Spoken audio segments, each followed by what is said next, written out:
चुटकी बजाओगे तो हम स्टार्ट करेंगे।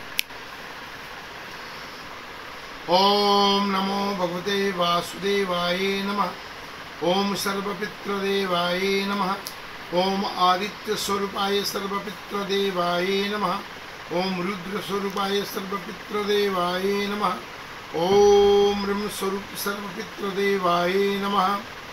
हमारे समक्ष कुछ भक्तों का प्रश्न आता है कि हे गुरुदेव, पितृ जो दिवस है, जो पितरों का दिन चल रहा है, कनाकते जो चल रहा है, या जो भी तिथि चल रही है आजकल, इस तिथि में पिंड दान का क्या महत्व है और कौन सा पिंड जो है उत्तम है, और जल तर्पण का क्या विधि है, उसमें क्या क्या लेकर के कार्य करते हैं। जौ, तिल, गुड़ डाल करके और अपने पितरों का नाम लेकर के दक्षिण दिशा में, पहले पूर्व दिशा में बैठ करके, और कुस्से को अग्रभाग से ब्रह्म तृप्त्याम, विष्णु तृप्त्याम और शंभु तृप्त्याम कहा जाता है। इसके बाद करने के पश्चात सभी देवी देवताओं को स्मरण किया और फिर दक्षिण मुखी होकर के आपका काम, जितने ऋषि हैं उनको उत्तर मुखी होकर के आप जल देंगे, और इसके बाद दक्षिण मुखी होकर के माता, पिता, बाबा, पर बाबा, पितामह, पर पितामह को जल देंगे। नाना, पर नाना, पितामह नाना को जल देंगे। उसी तरह उसी भात में उनकी नानी, पर नानी, पर पितामही नानी को देंगे। ये एक विधि है आपका। फिर ससुराल पक्ष में ससुर है, सास हैं, अगर जीवित हैं तो ठीक है, अगर नहीं जीवित हैं तो उनके नाम से भी देंगे। ये तो हो गया कि जल तर्पण आपका उनको दे दिए। इसके बाद पिंड दान के बारे में जो बात भक्त कहते हैं हमसे, तो मैं आपको बताने जा रहा हूँ कि सबसे उत्तम जो पिंड होता है, जो दिया जाता है जौ, तिल, गुड़ डाल करके, वो होता है खोआ का, जो आज आप लोगों ने लाया तो खोया का मैं बना रहा हूँ। दूसरा होता है जौ के आटे का। तीसरा होता है खीर का, चावल का।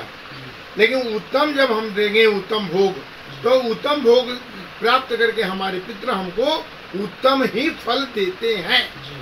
इसीलिए एक इसमें 16 पिंड हम बनाते हैं। सबसे पहले आज हम नवीन की माता जी के लिए हम प्रार्थना कर रहे हैं। सब इससे आपका कार्य नहीं हो रहा है तो आप ये कर लेंगे। इसके बाद एक पिंड जो है ससुराल पक्ष के लोगों के लिए, सास ससुर के लिए आपने दिया।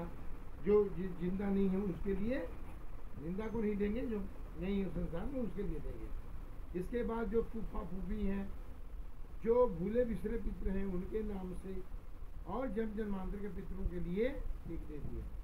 अब ये हम लोग क्या करते हैं, आजाद भगत, सुखदेव, राजगुरु, खुदीराम बोस, जिन शहीदों को जानते हैं, नहीं जानते हैं, भूकंप में, बाढ़ में, सुनामी में मारी गई आत्माओं के लिए, और कोरोना काल में जो हमारे प्रियजन चले गए हैं, आपके प्रियजन गए हैं, उनके लिए ये पिंडदान हम करते हैं। तो ये पिंड दे करके, और फिर पिंड को देने के पश्चात धूप दीप दिखाया, और दिखा करके पितरों को नमन किया, और फिर दाहिने में रखा कंधे पर, हे पितरों हमको ऋण से मुक्ति दो।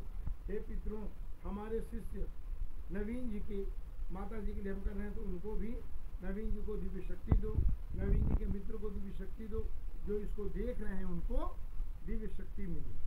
ये करके फिर माथा टेक करके, और इन पिंडों को हम गाय को खिला दें या जल में प्रवाहित करें, ये उत्तम है। तो आज नवीन जी के पुत्र इधर आइए, इधर आइए, अपनी दादी को देना है तुमको, जल्दी आप, तुम अच्छे बच्चे हो, आइए, खड़े जाओ। तो जब ये पोता होता है ना, इसके हाथ से देना उसको मिलता है। लो बोले, हे मेरी दादी जी, आप इसको ग्रहण करो और हमारे कष्टों को दूर करो, मुझे विद्वान बनाओ, ज्ञानवान बनाओ, धनवान बनाओ। मतलब देखो, ये दो, हाँ, और जाके गाय को दिया। अब ओम नमो विष्णु।